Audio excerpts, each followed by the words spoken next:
Hi, True Avatars, and welcome to your weekly queer video game podcast. This is episode 73, and I am your host, Zoe Wild. I'm a transgender and bisexual woman, and my pronouns are she, her. So if you didn't notice, I am recording in a new space this week. I am once again traveling. However, where I'm traveling to this time, I actually have access to some recording equipment, which is actually a little bit better than my own. You can see from the microphone here.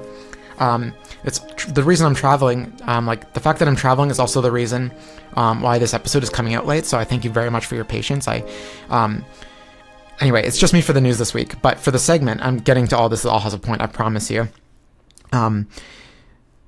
Because I was traveling, I recorded the main segment that is... I'm getting way ahead of myself, so it's just me for the news. The main segment will not, the news will not include the Pokemon news from Friday because it's Pokemon's 30th anniversary, is basically what I'm trying to say when I get unfrazzled from all of this.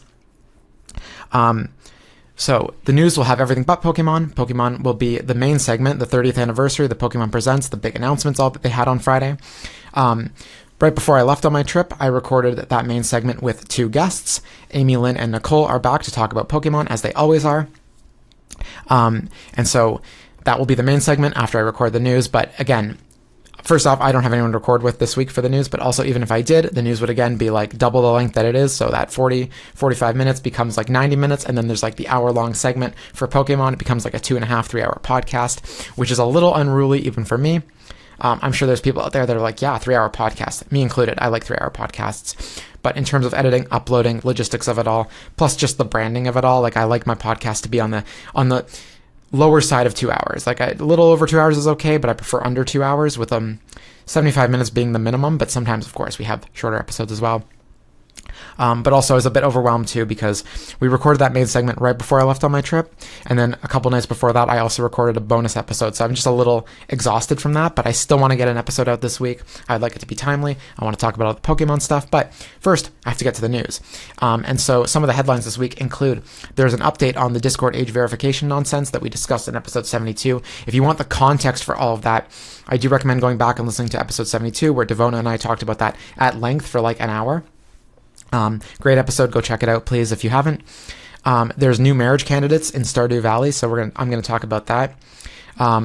There are big queer game updates. There's a spinoff for Overwatch.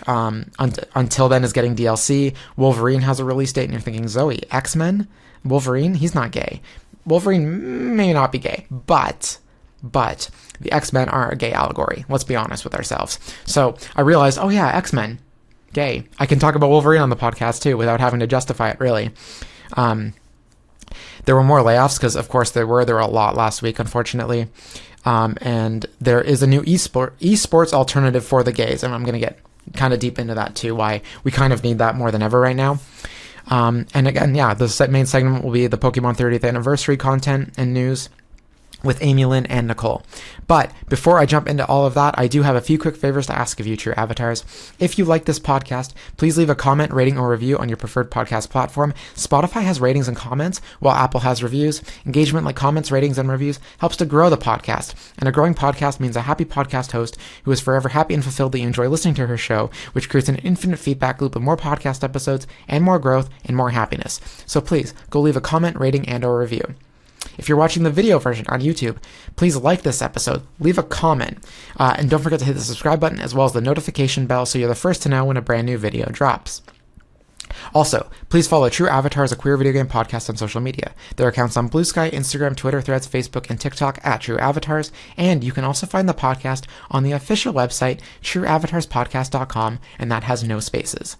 Just a heads up that I am most active on Blue Sky, so if you do want to get the most regular thoughts and updates, that is where you can find me. Just to ramble a little bit, I do post on all the other channels except TikTok. I made the TikTok, don't post on there. TikTok scares me. I really don't know how to use it, and I haven't really had time to make any actual video content for TikTok outside of literally posting a screenshot of this week's episode and being like, it's available, go here.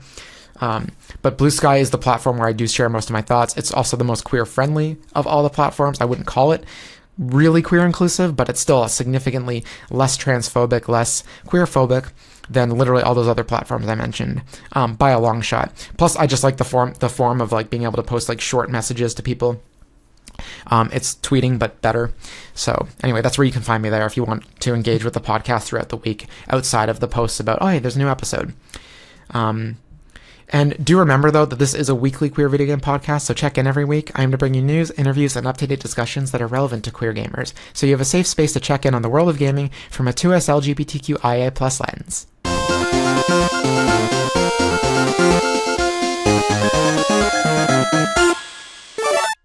All right, let's get right into the news. So, Discord basically kicked the can down the road, re-age verification. So, like I said, last week, Javona and I discussed the big Discord age verification scandal at length. I do recommend going back to episode 72, which is last week's episode.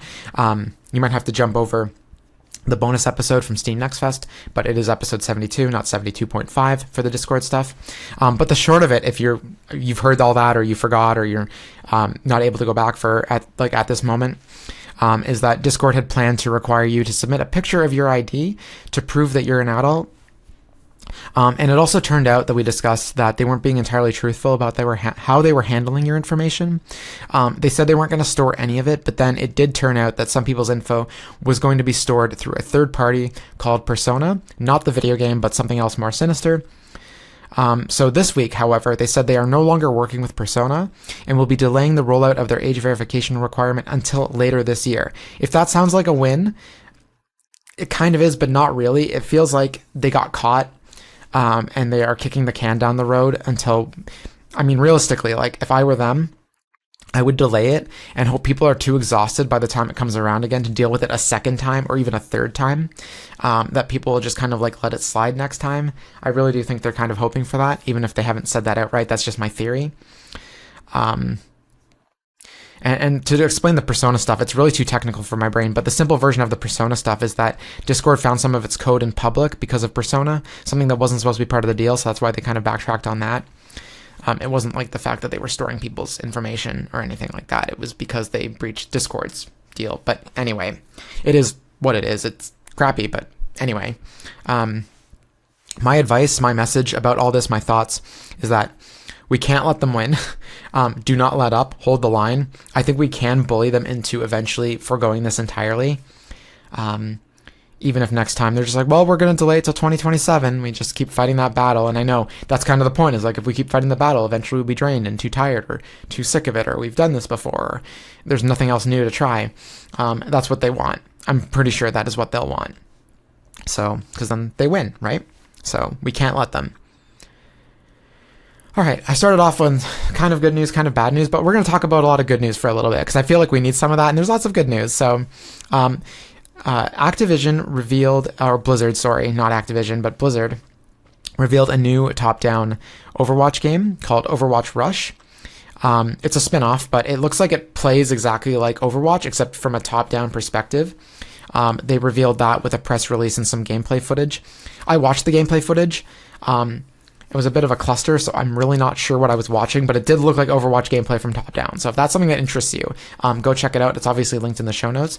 But quoting from their press release, I'll just give you some context here. Today, we're introducing Overwatch Rush, a new top-down hero shooter designed specifically for mobile, set in the Overwatch universe. Overwatch Rush is being developed by a dedicated team at Blizzard, separate from Team 4, all of whom have deep mobile experience. Team 4 remains fully focused on Overwatch, which will continue to bring exciting and fresh new experiences for PC and console players in its recently launched Season 1 and beyond. So that's pretty much it for the quote. They gave no info on platforms outside of mobile. I don't know if it's coming to consoles. It sounds like it's not. It's not coming to PC. They didn't share a release date specifically. This isn't really for me, if I'm being honest. I'm not against mobile gaming. I'm not one of those people that like looks down on mobile gamers. If you're a mobile gamer, cool. Like, all the power to you. I hope you enjoy this game. It's more so the genre that doesn't interest me. Anything multiplayer, I really like my single player stuff. I guess I like being in my own little world is really just it. Also, I like single player experiences are also a little more focused too. Usually, like, even if they're not linear, they're just like, it's like a very tight experience. There's not a lot of variables in terms of like what can kind of happen. You know exactly what to expect. When you're playing with other people, you don't know what to expect. Yeah, I just like my own little world, basically. So, okay, let's move on to Stardew Valley, because this was pretty exciting news. So last week, Stardew Valley also had an anniversary on top of, like, everyone's have anniversaries. I think Zelda's was a couple weeks ago. Dragon Quest is coming up. Pokemon was obviously last week, and Stardew Valley was 10 last week. I can't believe it's already 10. But anyway, happy birthday to Stardew Valley. That's really cool. But as part of the festivities, Concerned Ape held a live stream showing off some of the development history and stories. And then at the end, Concerned Ape revealed 2 new marriage candidates. So they are Clint and Sandy. So I've played some Stardew Valley, not a ton of Stardew Valley. I've never completed I've never rolled credits or anything. I don't even know if you can do that, if I'm being honest. But Clint is the blacksmith, a very reserved dude. So I'm curious what it'll be like to romance him, because he doesn't really seem like the romanceable type, which is probably why he wasn't romanceable up until now. And the other person is Sandy. I've never played far enough to meet her, so I have no thoughts on her. I saw a picture of her. She looks very beautiful. Great pixel art design, but I know very little about her. So, and there's no information on when these characters are dropping, but they will be dropping as part of the 1.7 update. Whenever that comes, these characters will be marriageable in that update. So like I said, Wolverine is not a super gay game, but the X-Men have been an allegory for queer exclusion and coming out and stuff like that. So I thought, you know what, Wolverine, kind of inclusive. So we're talking about it on the podcast at least a little bit. So the Wolverine game for PS5 is coming out this year. We already knew that. I had assumed it was coming in September, and now we have a date. It is coming September 15th. That is all the information they dropped. They didn't do pre-orders. They didn't do collector's editions announcements. They didn't show any more gameplay. They didn't do a showcase or anything like that. They just literally said it's coming Tuesday, September 15th. I assume they're trying to plant a flag before GTA 6, because I feel like, and they probably feel like, there's going to be a barrage of games rushing to release before GTA 6, and they probably just want to say, hey, we're here. Please nobody kind of step on our toes. I do feel like there's going to be a dedicated state of play for it at some point this year, probably in the next few months, or a segment at the Game Awards in June, around which time, whenever this happens, this state of play or this showcase at the Game Awards is probably when they'll do pre-orders and collector's editions and steelbooks and all that stuff for the physical and the digital. I think if there's a state of play, it'll probably be in July. I think if it's at the Game Awards, it'll obviously be early June. I'm really excited for this game. It looks like a bloodier, more focused version, less open world version of the Spider-Man games that they made for PS4 and PS5. I also like that it features Wolverine, who's canonically a Canadian character. And I do hope some of the X-Men show up, because again, they're a queer allegory. I am looking forward to seeing proper uninterrupted gameplay. I know when they revealed Spider-Man, they didn't show much gameplay, but then I think at E3, I want to say 2017 or 2018, they showed off the opening sequence where Spider-Man's fighting through a building of goons, and then at the end he fought Kingpin. So hopefully we get to see some just uninterrupted gameplay from this game at some point soon, so we can kind of get a real taste of what it is, even though they've shown a little bit before. And it is coming from Insomniac, and they make amazing games, so really excited for this. Okay, the next news for sure is very gay. So, I don't know if anyone's heard of this game called Until Then. It's I think it's kind of an indie game. It looks like it's got a lot of support behind it, but it feels like an indie game. It definitely is a cult hit. But it's Until Then has revealed that one of its bisexual characters, Sophia, is not only getting her own storyline in a DLC chapter, but we see her childhood bedroom in the trailer, which has some trans flags in it. So that's really cool that they're revealing this bisexual character is also trans. Of course, that doesn't confirm anything 100%, but that is the most in-your-face way, heavy-handed way to reveal that a character is trans without having her look at the camera and say, I am trans. So I'm considering it confirmed. I haven't had a chance to play Until Then yet, so I can't really talk a lot about it. For a while, I was waiting for the Nintendo Switch 1 version to get backwards compatibility with Switch 2, because currently it's unplayable via backwards compatibility on Switch 2. So when you try to go to buy it through the eShop on Switch 2, it won't even let you buy it. So I hope that does come soon, but once this DLC comes out, I might just, I won't be able to wait. I really want to play it, so I'll probably pick it up on PS5 or PC if it doesn't have backwards compatibility, although I do hope that shows up eventually too. But this was revealed at IGN FanFest, so this DLC is this is the description from the little press release or description in the actual YouTube video. The After Images DLC features 2 new chapters. Sophia returns home to memories she left behind. Mark meets a new lover and an old friend. On their own, they explore what it means to carry on living in the presence of absence. Play fresh minigames from tarot to baking, interact with engaging in-game phone apps for dating and video content, and run into beloved characters old and new across 2 chapters of gameplay. A fateful meeting sets off a chain reaction, upending Mark's life and until then. People disappear and memories prove unreliable. Uncover a hidden truth with Mark and his friends in this narrative adventure and race to unravel the mystery before it's too late. Until then, After Images will be available in 2026 on PlayStation 5, Xbox, I assume Xbox Series, but maybe Xbox One as well. I actually don't know. I should have checked that out. In fact, let me double check that. Until then, looks like it's coming as part of the DLC. Okay, so it's part of the DLC announcement here, so I'll just add that to my sources list. But it's coming to Xbox Series X and S. So no Xbox One version. I was wrong about that.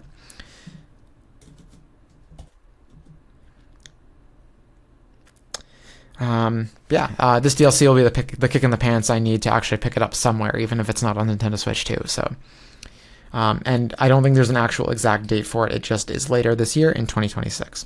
So look forward to that. And the art style is beautiful. I recommend going to check out this game, even just trailers. It's really pretty. But with that game announcement out of the way, we do have to jump into some of the bad news to your avatars. I'm very sorry about this. But again, we're kind of a woke podcast, so I do like to talk about it. But there were a ton of layoffs this week. So the UK game store chain is closing all of its stores. The only remaining locations are now concession stores, quote unquote, I found on the Nintendo Life source, located within Sports Direct and House of Fraser. I do want to assume these are just tiny versions of the stores with a small helping of products inside larger stores, but I'm not sure. If any UK game store aficionados want to jump in the comments and let me know, that would be great. But yeah, it's a little disappointing because I know physical media is kind of dying a slow and painful death, and brick and mortar stores aren't ideal for everyone anymore, and they're just not doing well in general, but it does suck to see even like really corporate stuff kind of going away. But hopefully in the wake of game closing, maybe more independent game stores will open. And if you've never been to an independent game store, you gotta go. They're amazing. And also go in there, make friends with the store owners and the staff. You never know what kind of like connections, where those connections that you make will lead to, whether they hold aside a used game for you or give you a deal or like any kind of thing. Like, and you just make friends with people. You'll be able to talk video games too. Like, how often do you get to go into a game store and just like shoot the shit with other gamers, you know? Plus it's just fun looking at used games. Sometimes you discover something you didn't realize, or you discover a nice deal on a game too. So anyway, all that is to say is game is closing its doors in the UK, unfortunately. With it will go all the staff as well. So I didn't find any numbers on how many staff, but it's all of them. So whoever's left. For anyone familiar with the studio behind Shadow of the Colossus or Demon's Souls remakes, Sony is shutting down that studio. So it's Bluepoint. 5 years ago, Sony bought Bluepoint, the studio behind these remakes. And the whole time Sony owned them, they didn't release a single game. They being Bluepoint, not Sony. It was Sony's fault for having them work on a live service game instead of a remake of a single-player video game, which is what they're known for. The live service game obviously didn't work out because the studio's strength was obviously, again, single-player remake content. So here's the kicker, though. This is going to get under everyone's skin. Last year, they pitched a Bloodborne remake. Yes, you heard that right. Inside Sony, there was talk of a Bloodborne remake. They pitched it to Sony, and it was not approved. Let me just take a sip of water here while I leave you in suspense.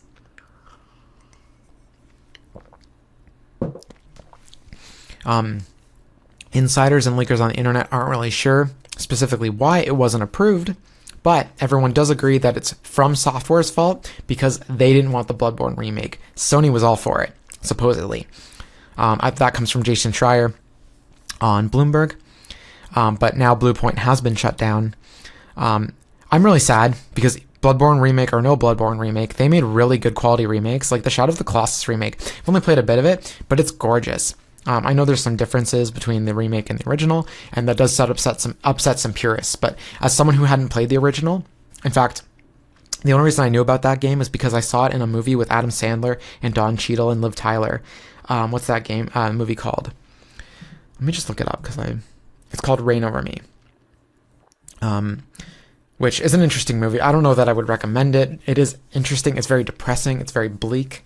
So just keep that in mind if you're interested in looking this up. But anyway, in that movie, Adam Sandler plays that game quite a bit throughout. It is a Sony movie, so it does feel a little bit product placement-y, but that's how I knew about the game, and that's my only experience with the original version of it. So I don't have anything to compare. I really didn't have anything to compare it to when I played the remake, but the remake was gorgeous. It felt great to play, very challenging, but very fun.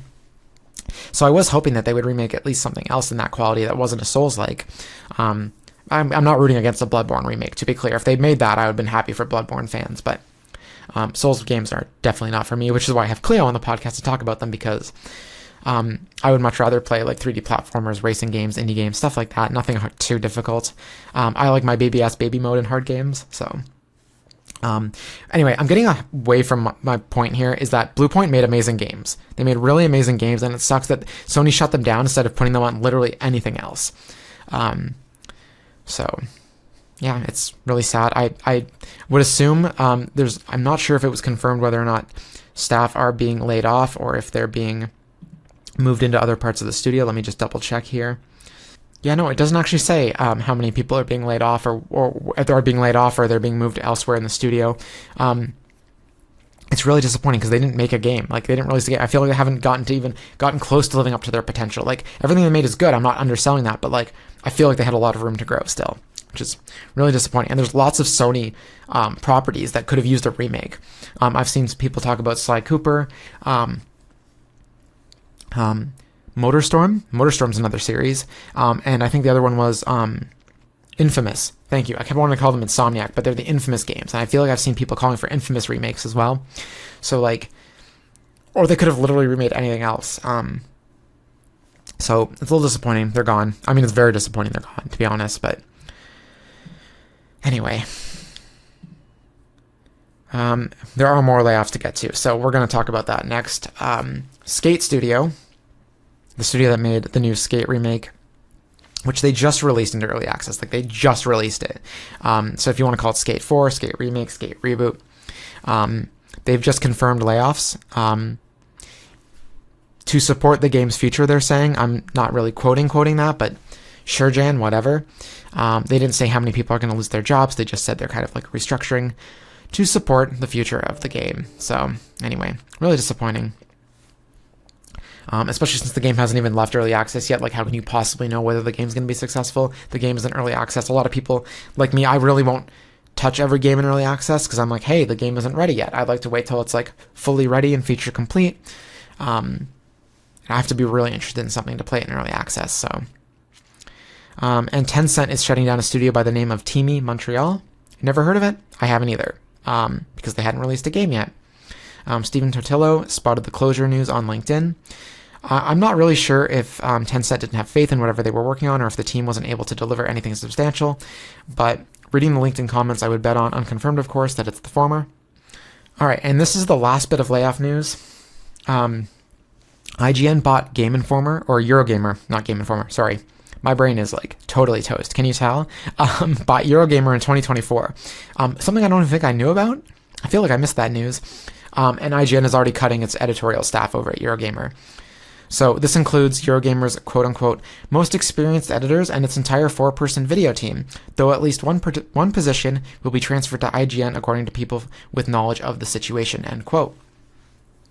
So I'm going to get on my soapbox here and say that I know a lot of people have a disdain or at least a mistrust for games journalism. And to be honest, those feelings are valid.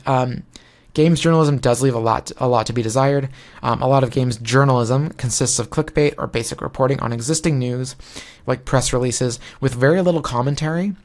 And a lot of basic reporting really does feel like just advertisements for games instead of really being like news. And not to mention that IGN itself really does post a lot of deals as news and advertisements as news on their main page, to be clear. So I just want to say, and I think I've said this before, but if you can find any games journalists, websites, outlets that you like and trust, you need to stick to them like glue and support them right now, even if it's just giving them clicks and reading their website and keeping ads turned on. Because there weren't a huge number of games journalists, like real journalists, that we can trust to begin with, and that number is dwindling weekly. So, not to toot my own horn, but I mean, like, even just like when I see my view count go up, that is like important to me. It does, like, when I have a couple poor weeks in terms of views and then I come back and have a really strong week with a strong episode, it does keep me going. It's like fuel to my energy to do this, and I'm gonna keep doing this. Like, even if things are tough sometimes, like, I want to keep doing this, but there aren't very many people that are just like, and I say that right now, I'm literally reporting on the news. I'm trying to add commentary to it, but I'm not doing a lot of like journalism, deep dives and stuff like that. So it really is more of an entertainment medium here for me that I'm making for you. I'm not really doing a lot of investigation, stuff like that. I would like to, but only when the opportunity really arises, whether that's like I stumble upon a story, or I can go to like a queer conference, or, you know, I'm doing interviews or reviews and stuff like that. But for the most part, it is just kind of like commentary every week, and that's just kind of what it's going to have to be. So I've been called a journalist. I don't know that I am a journalist. I would like to be one.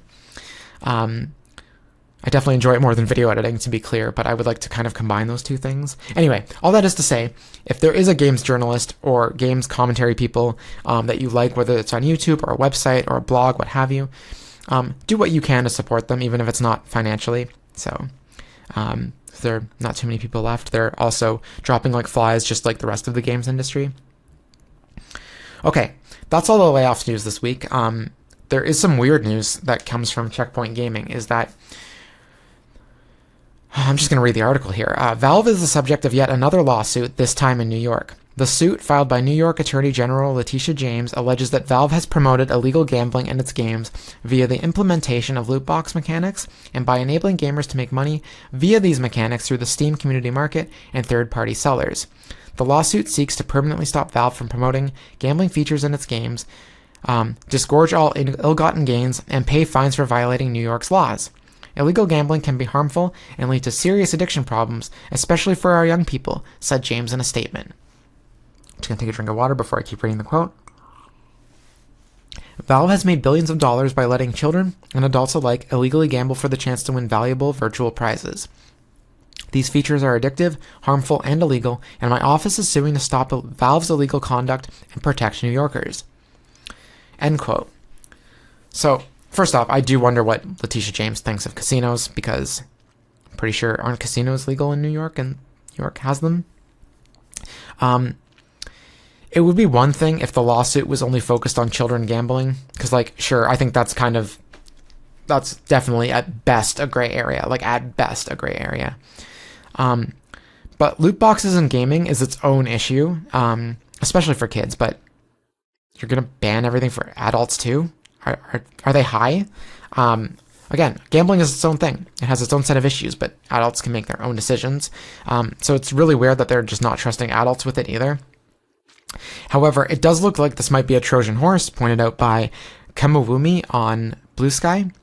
So they discovered something in the official press release from the state of New York. Although this case is about illegal gambling, it is important to note that Valve's promotion of games that glorify violence, and this is from the press release, that glorify gun violence and guns helps to fuel the dangerous epidemic of gun violence, particularly among young gamers who can become numbed to grave violence before their brains are fully developed. So I don't even know where to begin with this. I can't believe we're doing this again. I feel like it's already been disproven that violence in video games causes violence in real life. Even if that were true, they would be very, very, very, very, very fringe cases. Again, where people have access to guns. Again, this is like a whole can of worms. I can't even like get into it without this being like a 3-hour discussion. But it's like every time there's like something going on somewhere where they're like, we're going to ban this thing that like people mostly like kind of didn't really care about. And then you like read the fine print and it's more like, actually, this is the real thing we want people to focus on in here, or not focus on rather. We're hiding it in here. Anyway, it's just also, speaking of where to begin, why are they only going after Valve? Like, I know Valve has their own loot box stuff on their own platforms and stuff like that, but like Nintendo, Sony, Microsoft, Amazon, Google, Epic, and Apple also sell games on their platforms that have loot boxes. And why is that not the focus here? Why are they only going after Valve? Why are they not going off after all the other platform holders? Because they also have all these games available for purchase that also have loot boxes in them. Why are they not going after the individual games? Why is this not like a broad scoped thing? Why is this specifically Valve? Again, feels pretty nefarious, right? Maybe it is literally just supposed to be this Trojan horse to go after violence in video games, but I don't know how you even begin to deal with that. Even if that were true, violence in video games actually caused violence in real life, you're literally going to like wipe a lot of video games off the board. Games like Pokémon, Minecraft, Stardew Valley all have some form of violence in them, and these are, I would consider, very, very, very, very, very harmless, child-friendly games. So like, goodbye most video games if you're going to go after that. And like, what, you're going after it in New York? Like, and is this one of those things too where if you prove it in New York, it is applicable at the Supreme Court to go everywhere else as well? I don't even know, but this is bullshit, and I'm kind of scared to see where this goes. Hopefully it's laughed out of court. I don't know. I guess we're going to kind of follow that and track that and see where that goes, but maybe it'll just be banned on Valve. But again, even if you ban violence in video games on Valve's platform, like on Steam, like, it's like most games. Again, like, Steam has tens of thousands of games on there. Like, are most of those going away? Do you have to go through every single game and like, oh yeah, this has violence in it, okay, ban it? Like, who's going to do that work? That is a lot of work. Like, again, if you can hear how ridiculous that sounds, is that's because it is ridiculous. This whole thing is ridiculous. So anyway, apparently everything we thought was like confirmed and sacred and like just like accepted as fact is now suddenly being called into question. I'm tired, and I'm sure everyone else is too. But anyway, one more piece of news here. It's kind of good, it's kind of bad.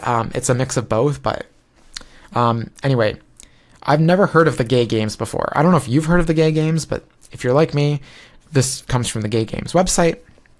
We are the biggest LGBTQ plus sports and culture event in the world. Every 4 years, like the Olympics, that's my ad, we bring together thousands of participants and spectators to join together during a 10-day event filled with sports, culture, and entertainment. Our events are open to everyone regardless of gender, sexuality, or any other factor. So, it's in a different country every 4 years. There are 38 sports, and this is the big news, now they are adding esports. So, reading from the website here, this landmark debut brings the thrill of EA Sports FC and Overwatch to the Gay Games. In keeping with the founding principle of personal best, this is a strictly amateur-only event. This is a space for community gamers and hobbyists to compete on a world stage without the pressure of professional play. For Overwatch, players have two ways to get involved. You can register as a full preformed team or sign up as a solo player to be matched with new teammates from around the world. While the competition is an in-person experience in Valencia, fans worldwide can tune in to watch the finals play out on live stream, ensuring the whole world can cheer you on. The esports event on July 3rd is the main attraction, but the fun starts much earlier. Participants can enjoy 5 days of inclusive gaming, including exhibitions, demos, and free play areas. Away from esports, the Gay Games accreditation grants access to the full 8-day sports and cultural program as a spectator, the opening and closing ceremonies, the bustling festival village, and a massive cultural program including art exhibitions, film festivals, and the International Rainbow Memorial Run. So, if this sounds like something that interests you, there is more information in the Gaming Mag article linked in the show notes, which is what I was reading from. The timing on this is kind of amazing, and I'm not sure if, like, I feel like you can't organize this in a day or in a few weeks, but in previous episodes, we've talked about that RTS, which is Saudi Arabia owned, has been getting much more involved in the ownership of EVO, or EVO, I don't know how you say it. I'm not much of a competitive gamer, as you probably know at this point. But Sony sold their stake in RTS, or in EVO rather. So for anyone who doesn't know, EVO is kind of like the Olympics of professional competitive gaming. Well, it came out this week that RTS, or a few weeks ago, that RTS now owns all of EVO.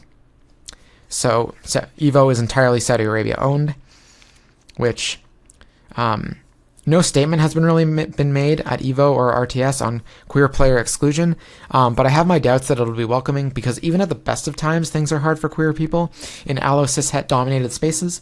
So, and of course, given Saudi Arabia's human rights track record, it's nice to know that there is at least somewhere for people to play, even if the Gay Games are significantly much more limited in scope and not for professional esports players. But maybe the Gay Games will grow as an alternative to both EVO and the Olympics, especially with the way trans women are being treated in sports around the world right now anyway. So it's good that the safe space does exist. I didn't know that the Gay Games existed at all, but I will be keeping my eye on that going forward. So that is really, really cool. Anyway, that is all my rambling with the news for this week. After this short musical interlude, I'll be back on with Amy-Lynn and Nicole to talk about Pokemon's 30th anniversary and all the news with all the new games and game updates.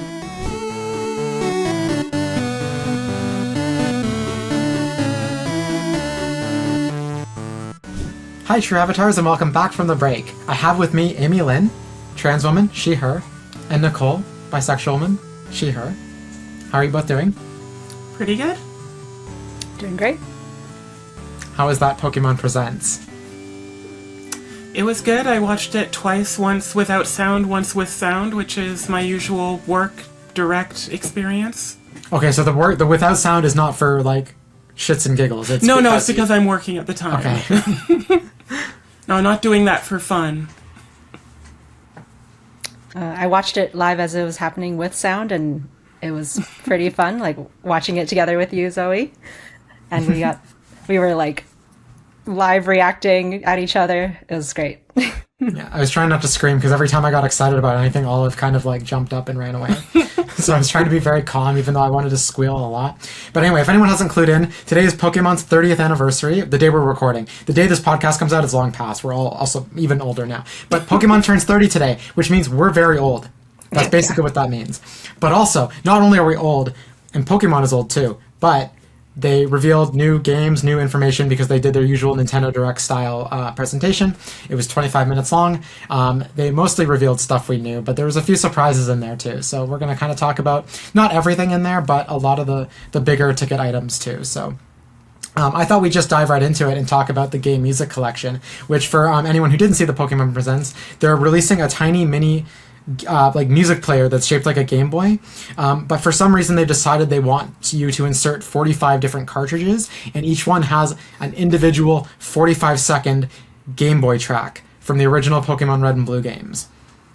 So, and it's portable, so you're carrying around 45 cartridges for some reason. Anyway, everyone else seems more excited about this than I am, so I'm gonna let you guys take this for a second, because it's also $95 Canadian. I did not know the price. Yeah. That seems excessive. This is something that I push the price out of my mind, because I had just like a week ago, and I wish I knew the exact YouTuber, but I was watching a video about how amazing the music of the original Game Boy Pokemon games are, as far as like how they were utilizing the very limited technology of the original Game Boy, like to its limits, to create like audio illusions of bass lines. So like I've been really like hyped on the classic Pokemon music for the last 2 weeks, and then this happened, so I was refreshing the Pokemon Center Canada website to see when it was going to launch. That's fair. I mean, for me, if they had done Gold and Silver, I would have bought it without question, because that's the best soundtrack in Pokemon ever. But Nicole, are you going to go for this? I mean, it sounds like you pre-ordered it, Amy-Lynn, right? Or you placed the order? Yeah. Yeah, because it's available today, so which was cool actually. It seems like something I want to like touch it and hear it in person, like maybe once per track, but then I don't know if I need to like actually own it, and it might just collect dust at my place, but I do want to like see it and hear it. Do we know if it, I guess Amy-Lynn, you might know this, does it have a headphone jack like the original Game Boy? I don't care, and I didn't look. Okay. when I was playing like on that very, old brick Game Boy, because I am old, when I was playing Pokemon under a lamp, because that Game Boy had no backlight whatsoever.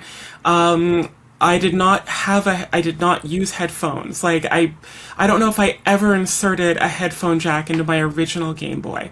My Game Boy Advance, yes, definitely, but I don't think I did for that original Game Boy, or less than 5 times. So to get the true Game Boy experience, I need to not use headphones, even if it does have a jack.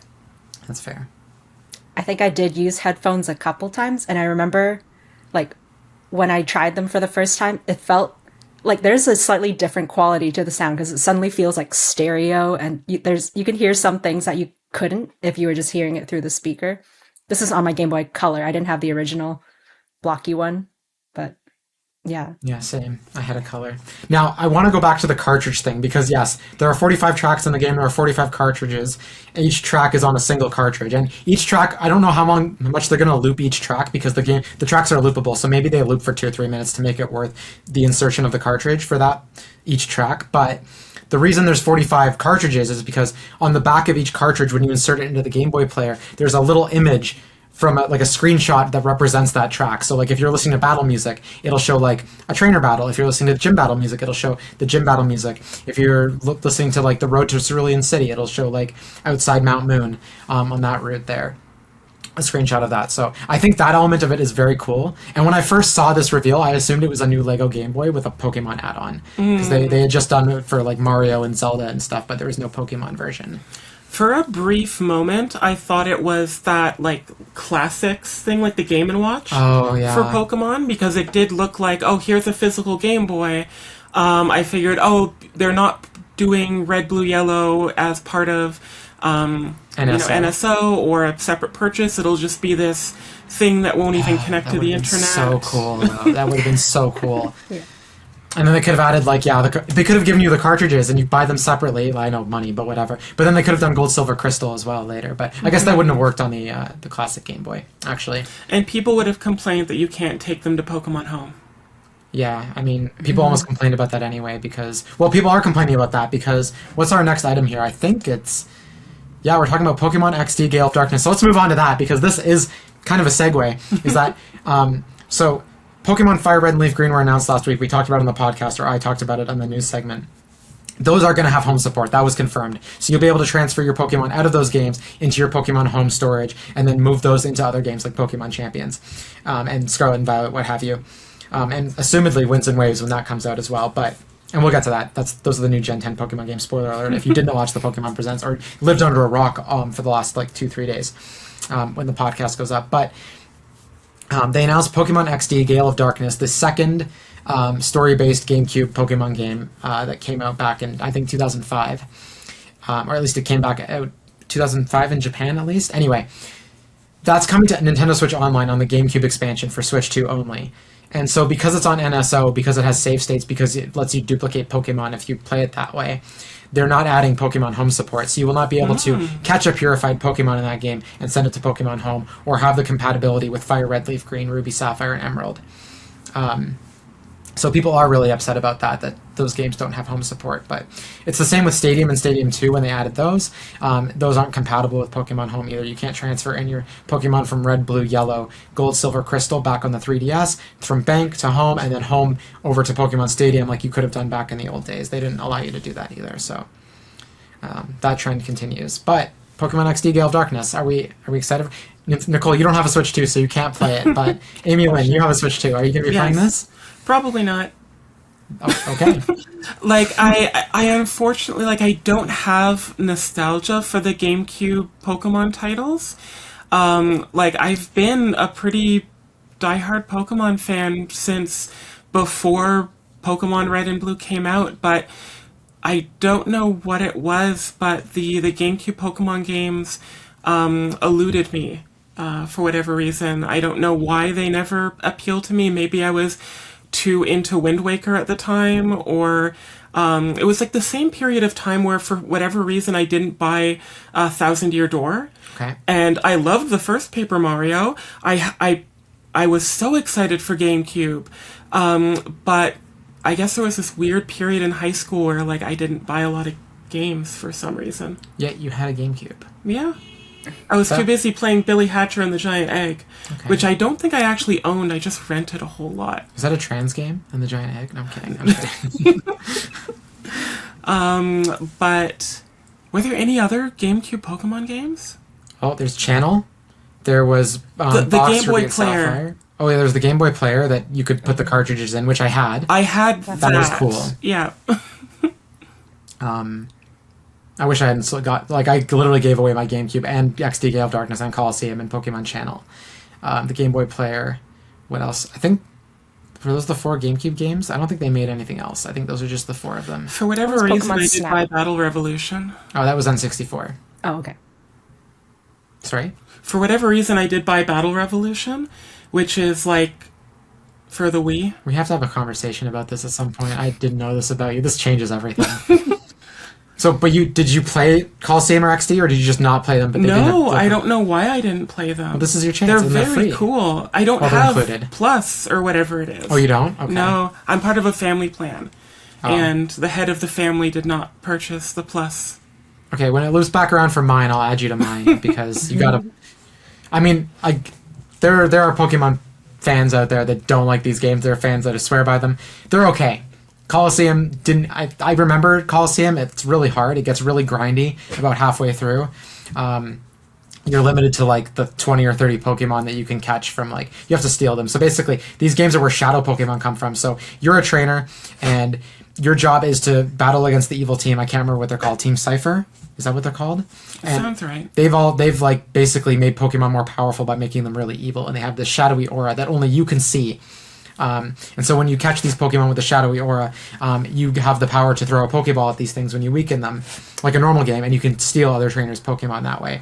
And then you battle with these Pokemon and train them up, and at a certain point they'll reach a point where you can purify them, and then once you purify them, they become pure of heart again, they become good. And then at that point you can transfer them into, at the time, Ruby, Sapphire, Emerald, Fire Red, Leaf Green. Which of the two games is where the famous Mirror Bee is from? I think both. Oh, yeah, I think he's in both of them. Yeah, and he is Mirror B is the tall dude with the afro who has a team of Colos. That's his whole thing, and he dances to the battle, and he's got disco music. He's a meme. He's a walking shitpost. Oh my gosh, I never knew about him. From what I remember, he does have good music though. He does, yeah. He has really good battle music. But he's not the leader like Giovanni of the evil team, but he's like high up there to the point where like in Coliseum it feels like he's the leader. Anyway, so there's Pokemon Coliseum and Pokemon XD, and they are sequels to each other. So Coliseum came first, and for some reason they're releasing XD before Coliseum on NSO. I'm not sure why. Some people are talking about like it's a better quality game, but like I don't think it really matters. Anyway, it's strange because I was hoping to play Coliseum first, then XD. I had XD as a kid. I never played XD. I literally opened it, like I broke the seal, and I never touched the game after that. But I liked Coliseum. So I'm excited to actually play it for once. I know Coliseum was really, like, a big deal when it was coming out because the protagonist was so dark looking. Like, he was very edgy. Like, he was the Shadow the Hedgehog of Pokemon at the time, where, like, no one thought that we'd have, like, a mature Pokemon game. And then I remember, like, the articles in Nintendo Power and IGN saying, like, oh, here's Pokemon finally maturing with this new protagonist. And he kind of looked like a Yu-Gi-Oh character, but from what I saw, the game itself wasn't that much darker aside from the purification. Are you talking about the kid that wears yellow or the tall dude with gray hair that wears blue? The blue. Okay, that's guys from Coliseum. Yeah, that's what I said. Okay, I thought you said XD. Never mind. My brain is tired. Yeah, so... and so XD, though, I should mention, though, that this is cool, is that XD has a special form of Lugia that was designed by James Turner. He's the only English-speaking, and I think probably white, non-Japanese anyway, Pokemon designer. And the first design he ever did was working for Genius Sonority. Genius Sorority? No, Sonority. I think Genius Sonority. Developing those games, and he designed Shadow Lugia. That was his first Pokemon design, and then he got folded into Game Freak later. So, and Shadow Lugia looks really cool. So mostly when Shadow Pokemon happen, it's just like in Pokemon Go, they just have an aura, like a hazy purple smoke coming off them. But Shadow Lugia is called XD001. That's its code name. That's why the game is called XD Gale of Darkness. It's referring to Shadow Lugia. And they've made him significantly more evil somehow. I've never played the game, so I don't know why or how. I mean, translated to mid-2000s internet speak, it is Pokemon, like, Laughing Face, Gale of Darkness. That's true, yeah. As we know, Pokemon in the mid-2000s was very high on internet shitposts. And being Too much water. Too much water. IGN actually oh my god. Yeah. So, the Pokemon Company tweeted something about, or did IGN? No, IGN tweeted about the water. And then the Pokemon Twitter, the main Twitter replied 7.8 out of 10, which is back when IGN reviewed Omega Ruby Alpha Sapphire, they gave it a 7.8 out of 10, and one of their bullet points for why they gave it that score was too much water. So anyway. And Pokemon has referenced that joke in the games. Like, I think Yeah. the very next game, was it Sun and Moon, where they mentioned, I think it was in, like, the communication hub, they had, like, a simulation of people talking online, and one of, like, the message board, like, literal message board thing was, like, 7.8 or something, or too much water. Yeah. Actually, from Gen 4 onwards, they were pretty good about including memes, because there's a trainer in Diamond and Pearl, I think, or maybe it's just Platinum, that when he goes to battle, I think it's a hiker, and he says, "My body is ready." So Staying on top of the memes. yeah. Nicole, you don't have a Switch 2, but I'm gonna ask not. now, because there's a whole bunch of there's XD that's on Switch 2, and you're on the family plan that I'm on, so you have access to it if you had a Switch 2. But also with Winds and Waves and Final Fantasy VII Remake, Rebirth, and whatever they're calling the third one, probably Revengeance, you're gonna pick up a Switch 2, right? I think it's going to happen at some point. It's inevitable. But maybe there'll be a good deal or something, or a bundle. But maybe that time has come and gone. I don't know. Well, you have a while. Yeah. Yeah. I think the price might go up this year. That's what people are saying, is that they might increase the price because of cost of living. And I mean, I guess tariffs are over now, because they've been the illegal tariffs were ruled illegal by the Supreme Court. And I'm certain that Nintendo will pass all those savings on to the customer, because they're such a nice company. But anyway, I guess when you do get your Switch 2, those games will be there for you. Maybe Amiibo will drop from $54 to back to $50. That would be nice. Oh my yeah. gosh. Did you pick up any of the Kirby's? I got one for Christmas. Oh, nice. Which one? The Waddle Dee. Oh, cool. Okay. So for anyone who doesn't know, they made Kirby Air Riders amiibos, but they didn't just like put the character in there. They put the cart that the character rides in. And then also, if you get multiple amiibos, you can switch the rider and the character, the character in the cart, or whatever you want to call it. So like if you get Kirby in the Warp Star, and you get Bandana Waddle Dee, and what does it come with? I think the Wing Star. The Wing Star. So you could put Kirby on the Wing Star and Bandana Waddle Dee on the rider on the Warp Star. Warp Star. Yeah. Anyway, any other thoughts on XD Gale of Darkness before we move on? All right. So the next game, I mean, they showed off a bunch of games, but next we're going to talk about Fire Red, Leaf Green.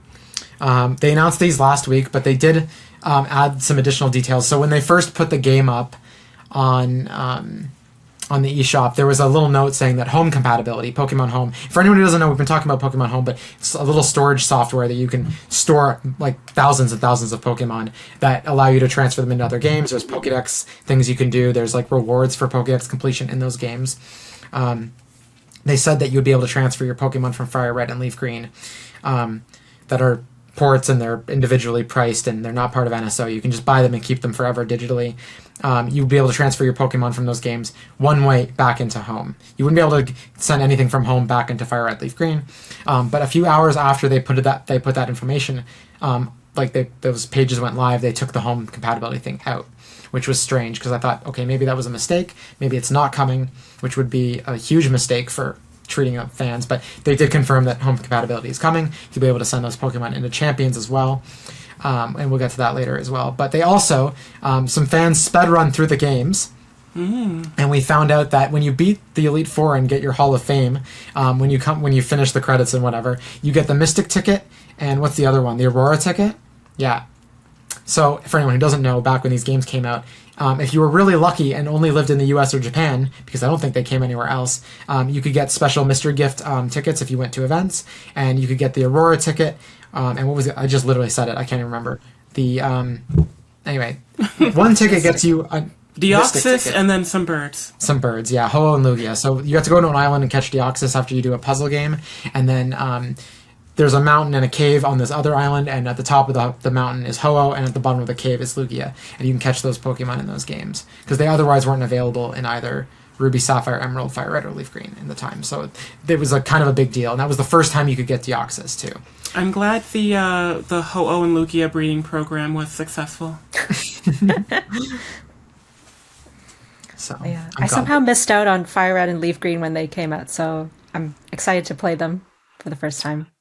I ended up playing Leaf Green like on a whim, like months after it came out. I remember it was one of my very first times at the Eaton Centre, which is a mall in Toronto, and I just went into the EB Games and they had a copy of Leaf Green, and it was like one of the first on a whim game purchases I made. I'm like, oh yeah, I like Pokemon. I should buy this. Yeah, it was fun, but Kanto fatigue is real. Sorry. I bought the Game Boy with the $100 Game Boy Music hit clips thing.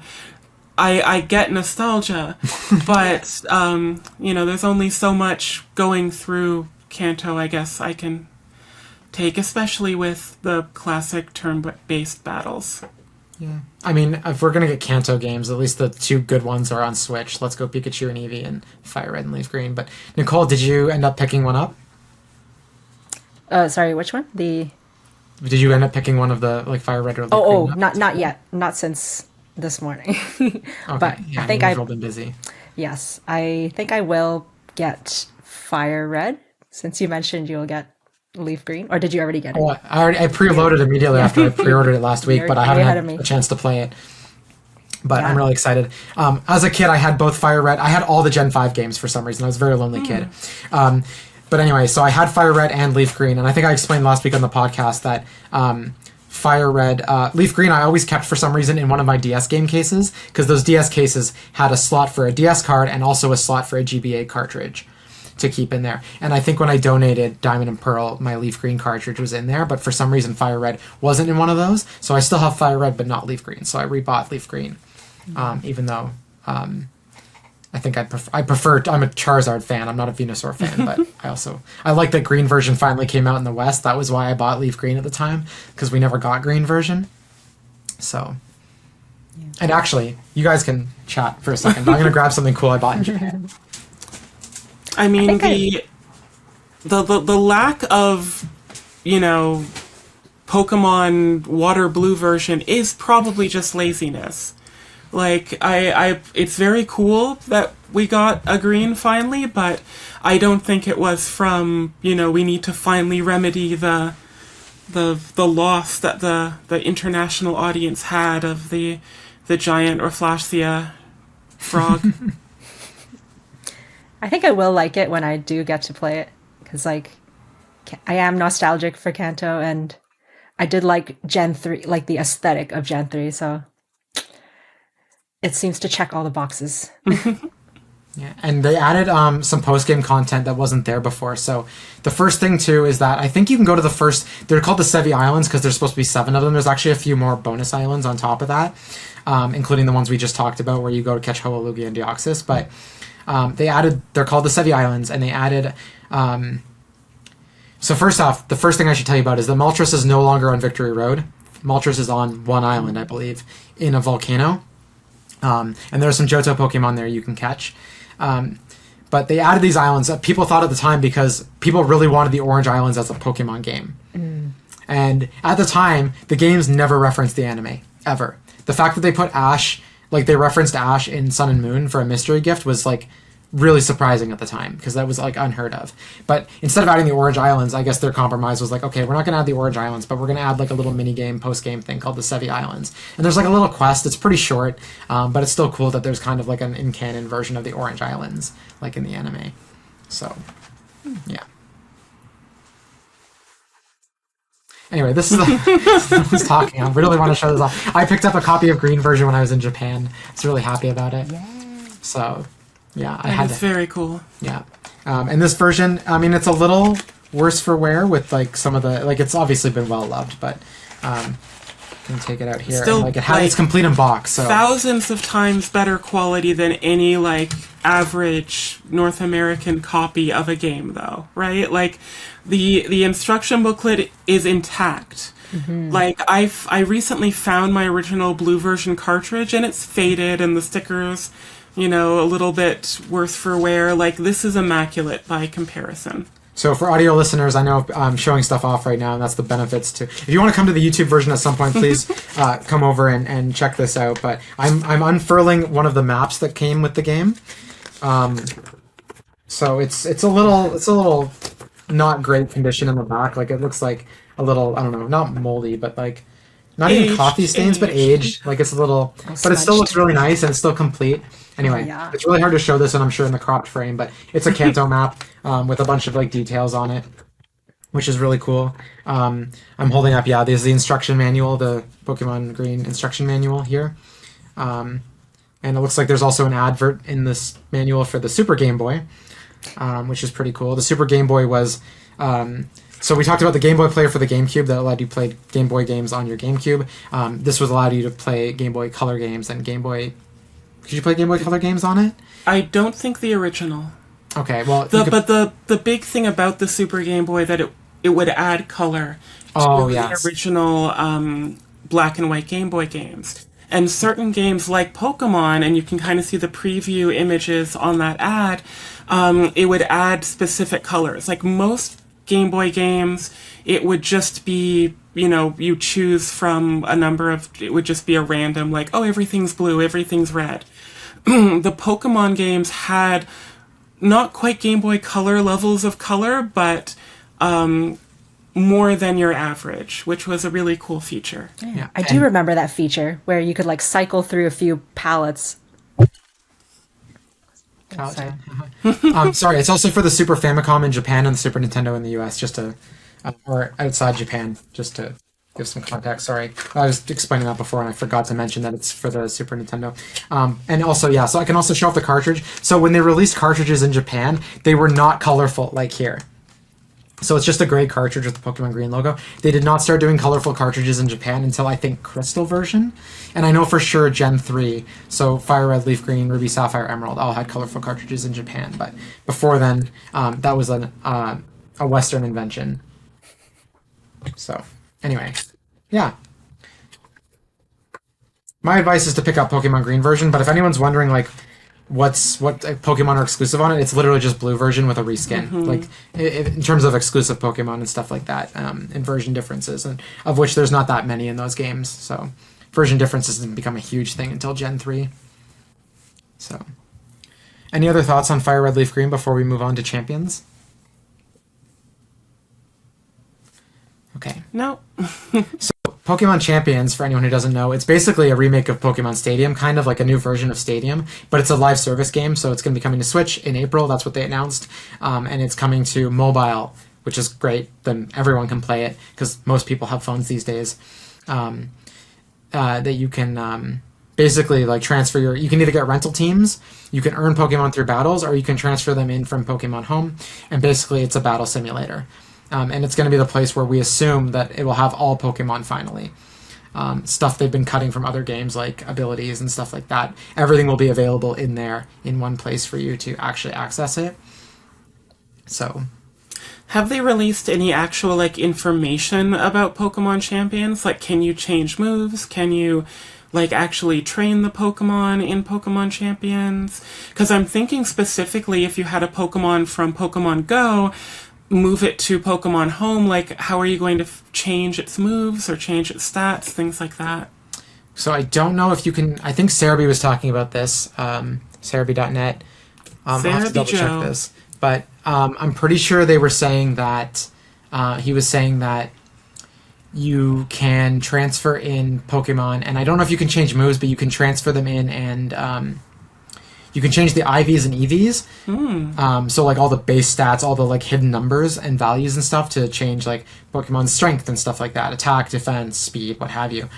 But when you transfer those Pokemon back into Home, those stat changes do not stay with the like they don't carry over into Home. However, the game will remember, both Champions and Home will remember that you change those stats on that Pokemon. So let's say you transfer in a Blaziken.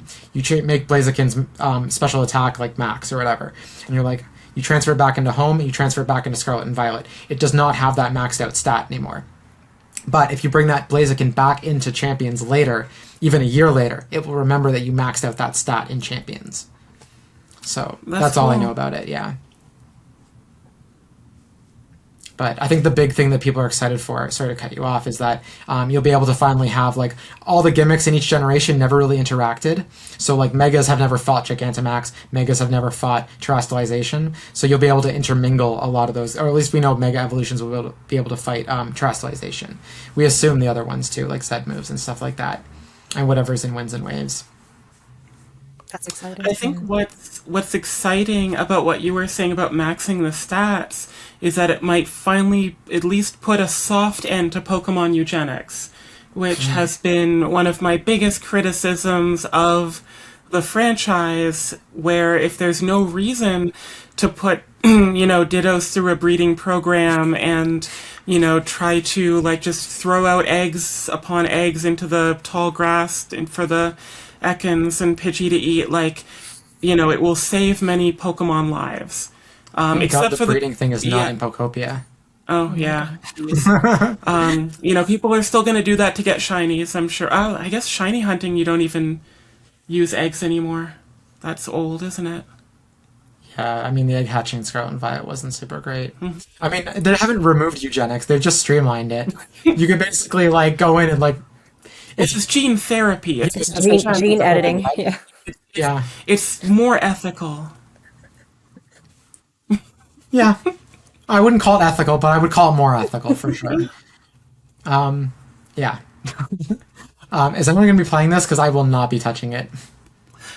Well, the trailer made it seem like even babies can enjoy it, so that is appealing. Like, I had zero interest, but when I saw, like, a bunch of, like, 7-year-olds, like, playing, it's like, oh, maybe there's a mode that I can not be destroyed at. I would love for there to be, like, a casual mode somehow, like, everyone just uses random rentals, like... I think that would be fun. It would take away from the personalization part of Pokemon that I really enjoy, but I don't know. Yeah. Like, if it's free, I might as well download it. But You remember that episode in the anime where it's like that Pokemon exam where they just give you like 3 random Pokemon and you battle that with was them? fun. That would be a fun mode. It's a Jigglypuff seen from above. That's where that meme, that's the episode that meme comes from. That's all I remember from it. Well, I just remember that's where like Ash got the Team Rocket. Yeah. Team Rocket got Ash's That's Pokemon. great. Yeah. And neither of them really knew how to do, like, Yeah. they realized that in each other's shoes, they weren't very good with their opposing Pokemon, so that was kind of fun. But they weren't the actual ones, right? They were like a rental Yeah, Arbok they and a were- rental Coughing Yeah. or whatever, Yeah, right? it was just a coincidence that they used the Pokemon. Although at the time there were only 140 odd usable Pokemon, so the odds weren't that terrible that they would get Ekans or Arbok, Weezing, etc. That they would group them together. Nicole, are you going to play Champions? Like, I'm not like a big mobile gamer. Did you say it was only mobile? No, it's also on Switch. It's also coming to Switch first, Oh, and yeah, it's coming that's to mobile later this year. It's coming to Yeah. Switch in April. Don't know if I said that already. I don't know. I'm not very I'm not a competitive battler either. Like, I can appreciate all the cool tricks and like the combos and setups that people put together, but like I don't spend that much time like optimizing everything. So I just want to use the Pokemon I like and make That's them fair. the best I can be without spending like all my time on them. I think that's one thing that I liked about Stadium is that they had like things like the Little Cup, and The you know, mini games. yeah, and well, definitely the mini games. But even saying like you can only use unevolved Pokemon, you can only use Pokemon level 5 or whatever the weird different battle limitations were. Like, I think those kind of things were fun. I don't know if you could do that sort of thing these days. But it would be cool to like have, like, I don't want them to use the Smogon like actual tiers or anything, but it would be neat to have like only use Pokemon with a base stat total under like 200 or 300 or whatever it was. So you could see Ledian finally get to dominate something, which would be great. Nicole, when you were playing Scarlet and Violet, or Violet version, you were really into the Tatsugiri Dondozo combo. Oh yeah. You seem to be really interested in competitive battling, so I'm actually kind of surprised by your answer. I think because it was such like a fun gimmick, like the one, so Tatsugiri and Dondozo, specifically when you send them out during a double battle, Tatsugiri jumps into Dondozo's mouth and they become one unit. So Dondozo gets like a huge stat boost and Tatsugiri is just like kind of the pilot and is protected from all the attacks, I guess. And I just wanted to like try that mechanic, but there's like a lot of disadvantages because then you only get one attack during your turn. But I was surprised that like some people found a way around it. Like you could give like the toxic orb or something to Tatsugiri. Is it the toxic orb that it makes you poisoned when you send it out? So then when it faints due to poison, you can send out another Pokemon to fill that second slot. But Dondozo keeps all the stat boosts. So that's one way to get around it. It's like, oh, how do people think of this stuff? Like, yeah. But I never did that. I don't know. It sounds like you might enjoy it. But Yeah. It would be nice if they integrated tutorials or something.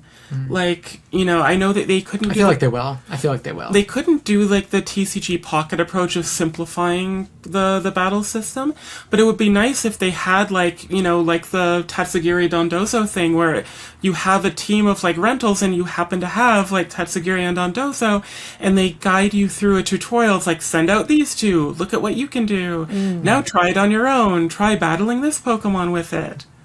Here's a Cineroar and a Mungus.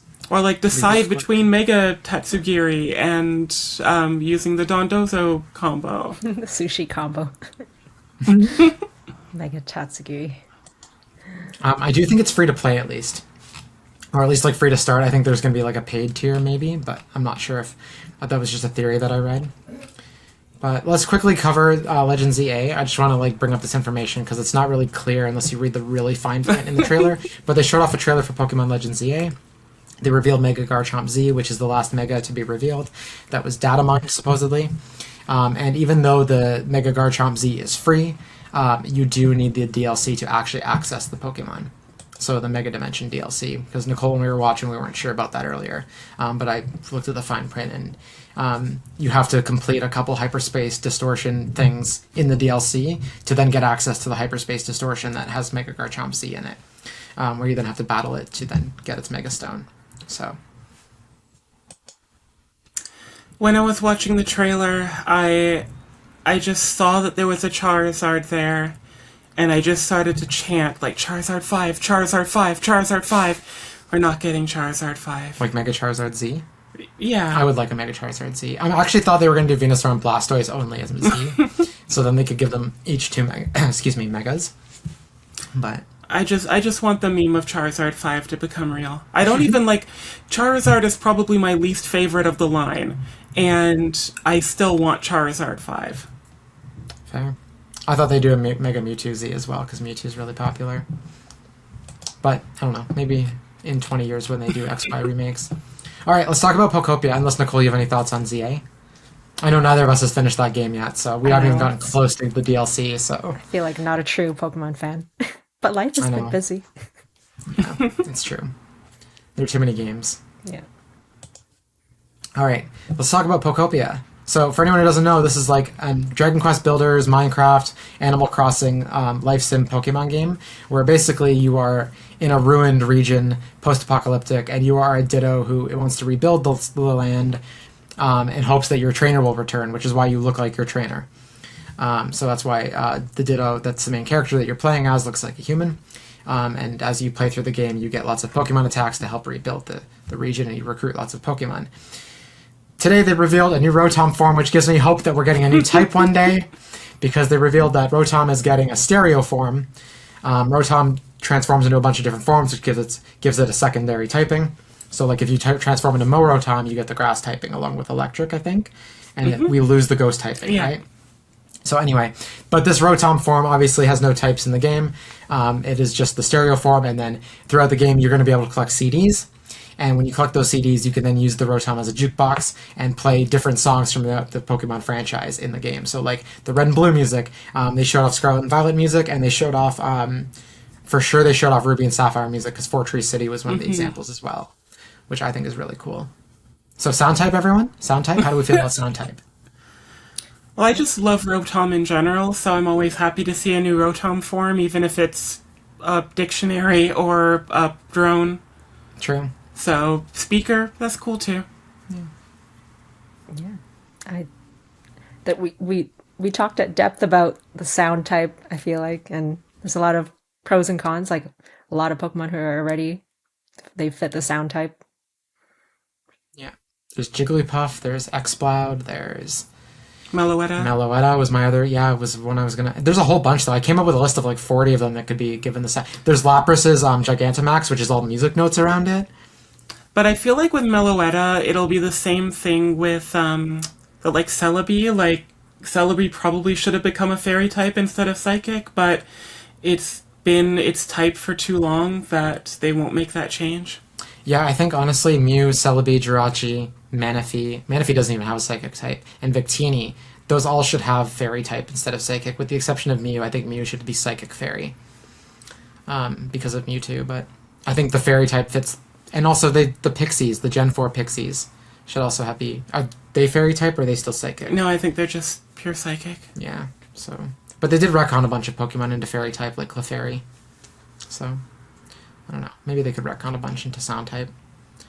Yeah. We could even call it the music type. I don't know. I want a new type. I want sound type, I want cyber type, which they'll never do because of Digimon, and I want cosmic type. Because they could do a bunch of like space-themed Pokemon, and they could give the cosmic type to stuff like Deoxys and Eternatus, and they could stop using stuff like the Ultra Beasts. So, and technically, Eternatus has the Ultra Beast sound effect in its cry, the same one the other Ultra Beasts do. So it's theoretically an Ultra Beast. So how about that Pokopia? Sorry. Pokopia looks really cute. Also, they revealed the multiplayer, so you can visit each other's towns, which I think is like the key thing that's going to give this game like a lot of popularity, is that like we could all be playing Pokopia, and that's another reason you should get a Switch 2, Nicole, so you can play Pokopia. We could build towns together and stuff like that, like in Animal Crossing. Yes, that sounds really fun. I do have to say that like this trailer did sort of sell me on Pokopia, where like I didn't know if it would be like a day one kind of game for me, but it looks much more expansive than the initial trailer made it out to be. And you could be a Magnemite. We confirmed that. Or you can be a Ditto as Magnemite. You're still Magnemite. It's still Magnemite coded. Would this be the first game since one of the Mystery Dungeons that you could play as Magnemite, or could you even do that in Mystery Dungeon? I don't think you could do that in Mystery Dungeon. So is this the first playable Magnemite? In Scarlet and Violet, you could play as Magnemite because, and it's very slow. Magnemite just hovers very slowly. But they made it so you could transfer your consciousness. This is weird. I don't know why they did this. I think it was a test that didn't work out for ZA. Maybe they were planning to let you play as the Pokemon instead of the trainer with the Pokemon following you. But they made it so every Pokemon in the game, you could transfer your consciousness into the Pokemon and walk around and do the auto battle as the Pokemon. It was very simple. And it was kind of awful. But you could play as a Magnemite there. Was they call it synchronization? Yeah. I didn't try Magneton because Magnemite's better. Yeah, some Pokemon were so much faster at just navigating and others were not. And also you could kill shinies by mistake in that mode, so no one really used it. But now in Pokopia, you can become objects too, like a barrel. Oh yeah, that looks fun. Oh yeah, the hide and seek mode. Yeah. It was funny when I was watching that part. I'm like, this is going to be super easy unless he can turn into objects. And then like 20 seconds later, they unveiled that, because before that it was like, where did you go? Like, it is a very like, it felt like they were treating every viewer like a 5-year-old in that trailer, because they were like, where did you go? And the Ditto human is like clearly just behind the tree, and the voiceover artist was like, there you are, yay.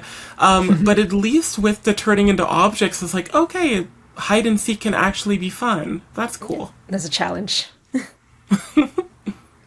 Challenge mode. And I love that you can build everything like I never played Minecraft, but you can like build things with blocks to like literally anything you can imagine. And it was nice to see the music panels at the top of the Ditto. Oh really? Oh yeah, after they build the giant Ditto block tower thing, there's some music note panels, and one of the Dittos runs across it, and it does the Pokemon Center healing, like the dun dun da da. Oh, that's where that came from. I thought that was kind of random that was in there at all. I didn't realize that. Okay, That makes sense. Yeah, so that's cool. You can incorporate different jingles or sound effects. Someone's gonna do like the entire battle theme or something. Like just make a path that is just the battle theme that you can walk across. Well, people did that with Mario Maker, right? Like there were entire Mario Maker levels that were just like Mario Paint likes, where it would be like an auto runner where Mario would just be launched into this like conveyor belt, and based off of like a Koopa shell that would like hit a switch and then roll over all these different music note blocks, it would just play music. So it would just be this, artificial MIDI generation. So probably nothing that elaborate in a 3D game like Pokopia, but I'm sure people will do some interesting things. I do remember, like, in the Gen 3 secret bases, you could buy these little music note mats that would make a note when you stepped on them. So maybe it's, like, kind of a nod to that, too. So, the director of this game, Shigeru Omori, I think his name is. Sounds right. Anyway, he's directed a bunch of the Pokemon games, but his first job was Ruby and Sapphire and placing tiles. That was his first job at Game Freak. Anyway, he said that he was inspired by secret bases and he thought the idea wasn't fully fleshed out, so that's why this game exists. It's because of the secret bases. I'm surprised, like, you can customize, like, it seems, every single building. So if you want to build, like, a house for Magnemite or a mansion for Magnemite, of course I do. It seems like you can. I will. Which is I'm going to build a whole region for Magnemite, and that Magnemite can live there happily. Just build a throne and a giant castle. The Monarch Magnemite. Monarchnemite. All right, shall we move on from Pokopia to the really big news with the big gay starters? We probably should. All right, so new Pokemon game is coming out, Winds and Waves. This is the basic information. It's called Pokemon Winds and Pokemon Waves. For the first time ever, it's not a red version and a blue version. It's actually a green version and a blue version, which is really cool. And it is coming, this is the big thing, is that it's coming out in 2027. So we thought it was going to come out this fall, but I think GTA 6 has scared even Pikachu. So maybe Rockstar has a gun to Pikachu's head. I don't know, but anyway, Winds and Waves. So I think the big thing is the starters, and that's where the queerness really comes in, is because everyone's calling the dog. Okay, so there's a grass bird that looks like an angry bird. There's a dog that looks like a fire dog that looks like the dog from Undertale, and then there's a gecko that looks like a Littlest Pet Shop gecko with even the like flashy eyes. I need to specify the reboot Littlest Pet Shop. Back in my day, there was a Littlest Pet Shop where they didn't have exaggerated eyes. Like I remember having hamsters, and they had normal hamsters. Again, this is showing my age. I was very young when the original Littlest Pet Shop came out. But the Littlest Pet Shop happened, and then there was briefly a cartoon where they relaunched Littlest Pet Shop again, and then it went away for decades, and then, the Littlest Pet Shop that Zoe's referring to came out, and that's what the gecko looks like. I guess, yeah, like everyone's kind of calling the dog gay. Oh, like, why? Not in a bad way, like the gays have like latched on and said this is the gay dog, Okay. and also the gay gecko, and then there's just an angry bird. So... What was it like in the last gen? Was it like Sprigatito was like she, her? Oh my gosh, what's it? And Fuecoco was they, them. They, them. Quaxly was cool hat. Cool hat, yeah. Pronouns. So the bird is called Brout, the dog is called Pombon, and the gecko is called Gekwa. And the gecko is literally just a water version of a leopard gecko. Yeah, it's interesting. Like, the entire region is clearly, like, Oceania, Southeast Asia, that kind of, thing.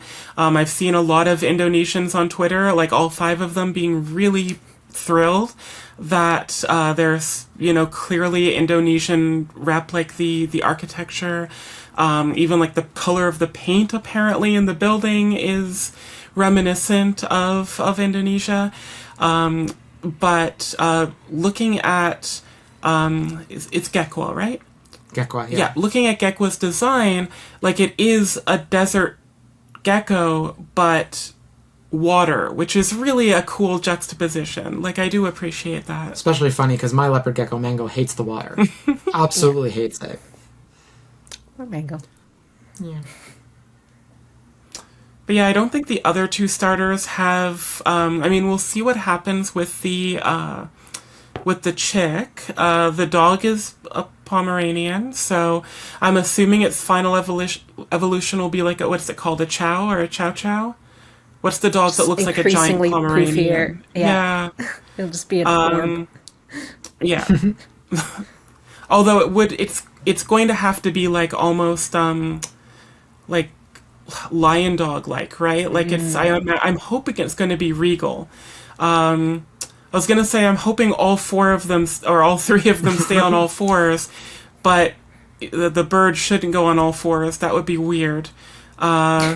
So Let's hope it just doesn't grow arms, I guess, is the big thing. Yeah, that's the thing. Decidueye came close. I think I saw some people commenting on it saying like, oh, it could become like a hippogriff and then it could be on all fours. Oh, yeah, that's Which true. could be interesting. Okay, are those things just from Harry Potter, or are those a real mythical No, thing? they're a mythical thing. Thank God. So, All right, yeah. cool. Like griffins, yeah. They call hippogriffs in Harry Potter, but like... Yeah, No, the hippogriffs are a thing too. It's a Okay. deer Okay. instead of a lion. Gotcha. Got it. Yeah, it's interesting that like they seem to be kind of rehashing the type and animal combos from previous gens. Like we've had like a plant bird, we've had Rowlet, we've had a fire canine like in Fennekin, and water lizard, Sobble. So seeing different variations of them are interesting, and seeing like wondering what their final evolutions are going to be. I think the only one that's an improvement is Gekwa. I think Rowlet and Fennekin are better designs, personally. I have nothing against the new designs. I just like the old ones a little bit better. But I think Gekwa is an improvement on Sobble. Is Gekwa... Okay, so I was going to ask, is Gekwa an improvement on Sobble or an improvement on Trico? No. Trico and Charmander are 10 out of 10. No, it's perfect. If I could have a playthrough with Charmander, Trico, and Gekwa, that would be the peak game. Yes. And, of course, a doggy. Yes. I'm holding Olive right now because she wants to chew on things she should not be chewing on. Olive is my dog, for anyone listening on the audio version. Anyway, please continue. I'm curious. I mean, obviously, speculation about evolution is all everyone is going to talk about for the next 2 years. Yeah. Or a year and a half, whatever it ends up being. I think it's going to be 2 years. But... And, like, it would be disappointing if the chick turns into Grass Blaziken. But I'm not sure what else it's going to be, because... We do need a Grass Blaziken, though, because we have a Water Blaziken, Gazakin. Yeah, I guess that's fair, but, like... Huxley's final evolution. The Pomeranian is already probably going to be round when it evolves. Or it's a big buff dog dude, like in Undertale. We do have a big buff cat dude, so I guess a big buff dog dude to counter it would make sense. But I want all of them to stay animals for the first time in a while, please. Like, yeah. I just want them to be animals. It's funny, actually, because for the gecko, I want it to stay on all fours, but Charmander, Trico, and Sobble, they evolve into bipedal lizards, and to be honest, I think they're great designs. Charizard is fine. Charizard is a Western dragon. Inteleon is a man. Intel. Like, that's, like, all three of them. Like, the fact that a gorilla is the most animalistic of the three is a problem. Because gorillas are, like, 80% humans. I think more, like, I think it's 86. Like, genetically, like, a gorilla should not be the most animal of three animals. I'm not saying I'm the biggest fan of Inteleon, which is why I'm happy that Gekko exists, because they have a chance to correct the water lizard design. But if it does end up being on two legs, I'm okay with that, because I like Charmander. I mean, I like Charizard, and I like Sceptile a lot. And to be honest, I like Charmeleon and Grovyle as well, so I'm not a big fan of Drizzile. I like its storyline in the anime, because it's very lizard accurate, but I don't really like its design. I think it looks too much like an emo kid.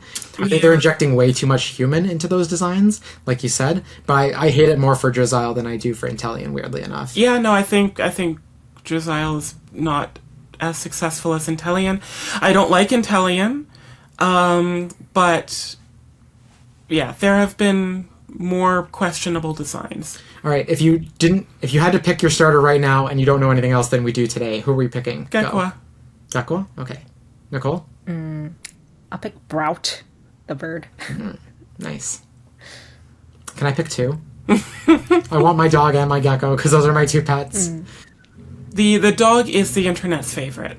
It is, yeah. Like, even with not being online that much today, I can tell the dog is the internet's favorite. I saw a poll, though, that Gekwa came pretty close behind, and people do not really like Brout in comparison.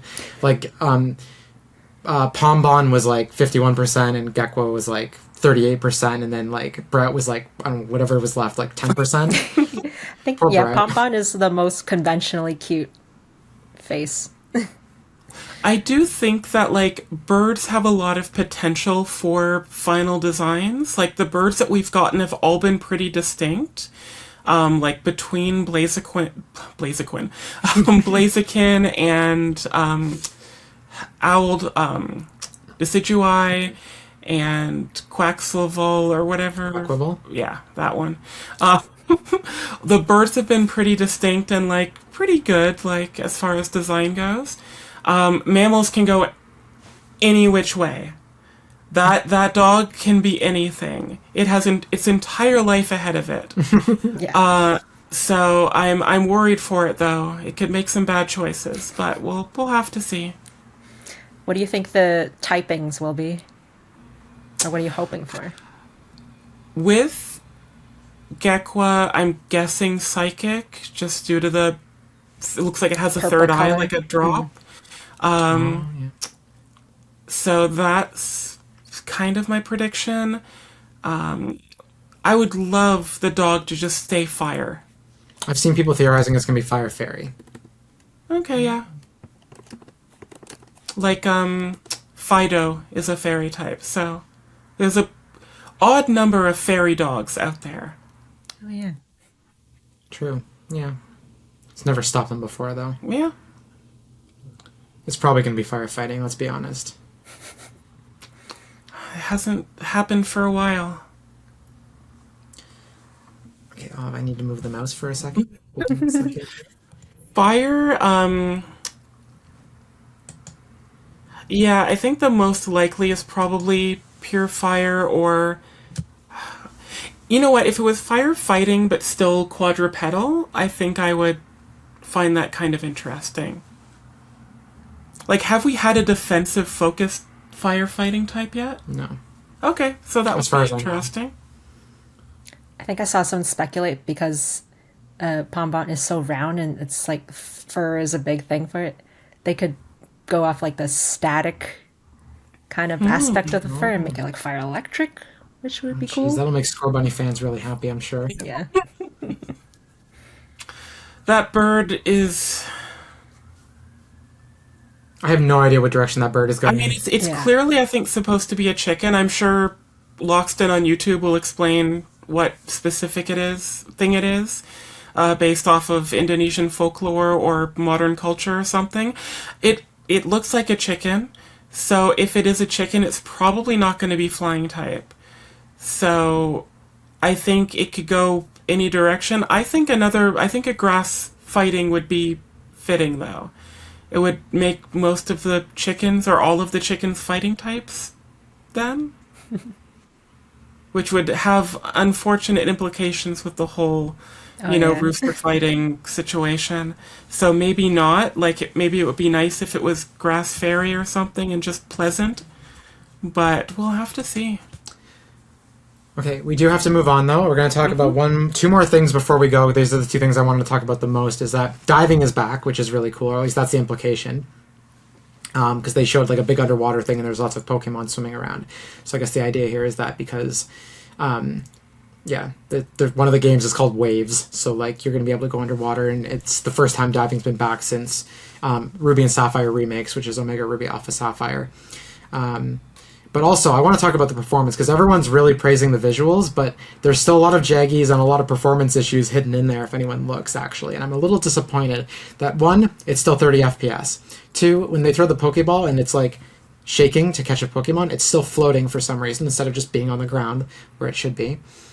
Third, the other problem that I have is that if you look closely at any of the models that you see, like any model, like even trees or whatever, like they all look good texturally, detail-wise, but everything around it has a jaggy edge, which suggests to me poor optimization. So obviously the game is still potentially 2 years away. Hopefully they can fix it in that time, but anyway. Did anyone else notice this, or was everyone just enamored by how pretty it actually looked compared to Scarlet and Violet's reveal?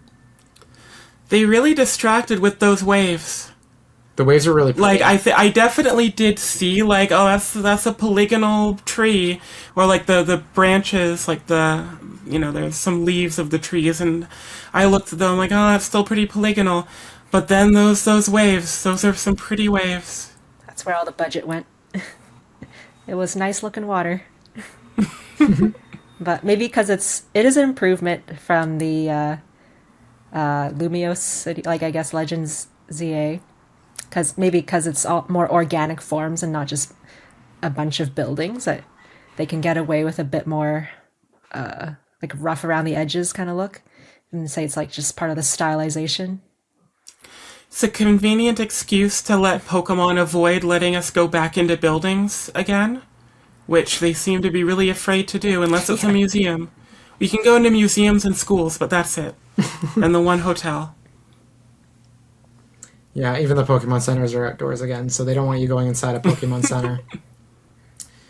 All right, does anyone have anything last mentions for Winds and Waves before we wrap up for the day? I'm excited. I think that the 2027 release date is like the most disappointing best news that was in the entire Direct. I think it's great that they're hopefully getting the time to actually work on it, and they're not just going to sit on it because of Grand Theft Auto. Let's place our bets. First half 2027 or fall 2027? What are we thinking? Nicole? Late, maybe, for like Yeah, I think so too. Black Friday or something. I don't know. Yeah. Yeah, I think releasing November is probably, like, it's going to be too appealing for them to pass up, I think. Even if it's ready in March, I think they're going to just sit on it until November. Yeah. And that's kind of what I think. I think it is going to be ready probably early. But I think it also might depend on what else is coming out for Switch 2. I have a sobering thought for everyone before we wrap up. This will be the worst thing people are going to hear. But the next time we hear about this game, any news from the Pokemon Company, will be 1 year from today. We're recording on February 27th, which is Pokemon Day. Pokemon's 31st anniversary is the next time we hear any news, just like Legends ZA. People are going to go all year hoping to hear anything. We're not going to hear a thing. Unless that game is coming out first half 2027 by some chance, we're not hearing anything again for another year. So buckle in. Those starters, there's going to be a good 2 years of speculating what those final forms are. We're going to be disappointed. You know what? I disagree slightly. I think in, like, September, we'll get, like, the legendary, like, the box art reveal, but that'll be the entire trailer. It'll just be a trailer that will be like a cinematic CG, like, zoom in.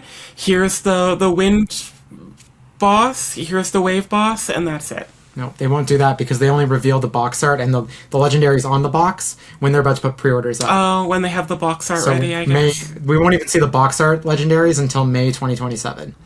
Late May 2027, maybe early June, is usually when they put pre-orders up for the November game. So what are they just going to focus on champions for the next? I think Ruby, Sapphire, Emerald in the fall. Okay. Or at least Ruby, Sapphire. They'll do the same thing they did before, where Crystal will come late. Crystal came later, so you had to buy Gold and Silver, and then a year later they did Crystal. They'll do Ruby and Sapphire this fall, and then a year after that, or whatever, next summer 2027, they'll do Emerald, and then everyone will be like, but I just bought Ruby and Sapphire, as if Emerald wasn't coming. So do you think that there won't be another Pokemon Presents until Pokemon Day 2027 then? It's possible. Did they have one mid-2024 when there was no ZA news? Or they revealed other stuff? I don't remember. I think Detective Pikachu was the only game they had, and they revealed that in a Nintendo Direct. So I think it depends if they have anything big to announce that's like Ruby and Sapphire. Mm-hmm. But no, I don't think so. I think the next time we get a proper Pokemon Presents is, February 27th, 2027. Oh, that would make me very sad because, like, my favorite thing about them introducing a new gen is like when they like drop a new Pokemon, like they just tease you what's coming. They have the opportunity to do something they haven't done in a long time, which is they could actually drip feed us, maybe one or two per year, like one or two this year, maybe up to a max of like 3 or 4, maybe 5. But they could reveal new Pokemon throughout the year, just very slowly, like pre-evolutions, evolutions, Pokemon that are related to existing ones, and the occasional new one. Because they used to do this. Like Munchlax was revealed like 2 or 3 years before Diamond and Pearl came out. And then they can put those new Pokemon in like the anime or spin-offs as like little teases. They could do that throughout the year if they really wanted to. I doubt they will, but they could. Is a new movie coming out? They could put them in that. There hasn't been a new movie in 6 years, and I really don't think they're going to do another one ever. Oh boy. So hopefully there's more animation projects. There is the Sirfetch'd short coming out. That's coming out in 2027. Okay. So unfortunately, yeah. And there's no concierge news. Like, they just dropped new concierge, so it wouldn't be to 2027 anyway, because those 4 episodes take a long time to make. Yeah, so it's just Horizons until Pokemon Day? Yeah. They could drop another web series. I thought for sure they were going to announce, like, Generations or Evolutions or Origins.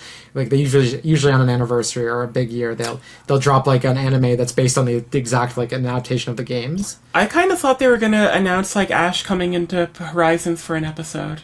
Oh, like, I figured that would have been a great thing for the 30th anniversary, celebration. In the presents, actually, they showed the anime, but they showed Horizons. No Ash. They forgot that he existed. And even in Masters, they have Red. Yeah. They've already done Ash, though, to be fair. Yeah, a few Ashes. So. I can't believe it's been 30 years. I know. That means we're old. I know I said this before, but we're really old now.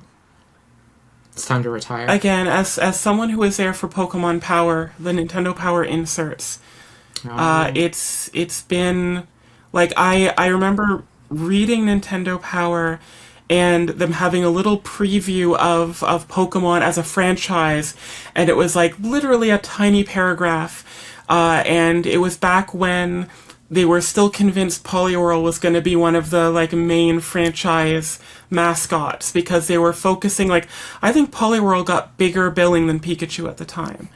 And Clefairy didn't show up in the Western media. Oh no, it didn't. Well, in Japan, it was I think for a while. Yeah, I think Clefairy was, before it started to be exported, the potential mascot. But by the time it had already like latched on in Japan, Pikachu was starting to become a thing, but Poliwhirl was like just as big.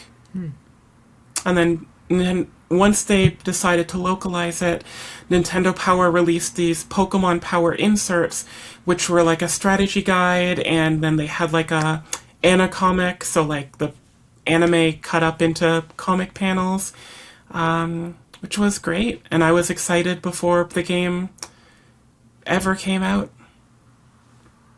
Nice. Months before. I do miss the days of physical magazines. Game Informer is back. You can get Game Informer physical if you can find it somewhere. But anyway, that is all the time we have. Thank you both for joining me. Happy 30th anniversary to Pokemon. Amy-Lynn, where can people find you if they want to follow you on social media? If you search Amethyst Lilac, and there is more Ys than you think, check True Avatar's Blue Sky, Instagram, mutual follows, whatever, you'll find me there. Nicole, if people want to follow you on social media, where can they find you? You can find me on Instagram under Nicole Tings. It's my name, NicoleTyngs. I'm not a very frequent poster, but I do monitor my DM, so you can reach out. All right, that's all the time we have, but thank you both for joining me. Happy 30th to Pokemon, and here's to 30 more. Take care. Bye. Bye. And that just about wraps up this week's show. Thanks, True Avatars, for joining me for another episode of your Queer Video Game Podcast. By listening to the show, you are supporting queer-made content, which is more important than ever. If you want to support True Avatars, it would be really great if you could leave a comment, rating, or review on your preferred podcast platform. You can follow the show on Blue Sky, Twitter, Threads, TikTok, and YouTube under the handle @TrueAvatars, all one word, and on Facebook and Instagram under True Avatars. If you are watching on YouTube, please like, comment, and subscribe, as well as hit the notification bell so you can be the first to know when new content drops. I welcome you to check out the official website, trueavatarspodcast.com. That's all one word, trueavatarspodcast.com. On the website, you can sign up for the newsletter, where you can get exclusive news and updates on the show. Bye, True Avatars. Thank you so much for listening, and I look forward to speaking with you all again next week. Take care and stay safe.